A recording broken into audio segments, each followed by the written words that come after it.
நினைப்பெல்லாம் நின்னையே நினைத்திடச் செய்திடுவாய் திருமுருகா உன்னை திடமுற நினைத்திடவே திருவருள் தந்திடுவாய் திருவருள் தான் பொங்கிடவே திருவருள் ஒன்றிலே நிலை பெறச் செய்திடுவாய் நிலை பெறச் செய்திடுவாய் நித்யானந்தமதில் நித்யானந்தமே நின்னுருவாகையினால்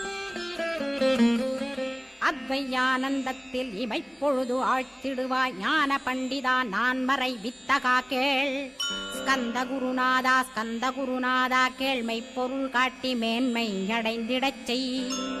வினைகள் யாவையுமே வேல் கொண்டு விரட்டிடுவாய் தாரித்ரியங்களையும் தடி கொண்டு விரட்டிடுவாய் துக்கங்கள் அனைத்தையும் தொலைதூரம் போக்கிடுவாய் பாப உடலை பரிசுத்தமாக்கிடுவாய் இன்ப துன்பத்தை இருவிழியால் விரட்டிடுவாய் ஆசை பேய்களை அறவே நசிக்கிடுவாய் அகந்தை பிசாசை அழித்து ஒழித்திடடா மெய்யருளாம் உன்னருளில்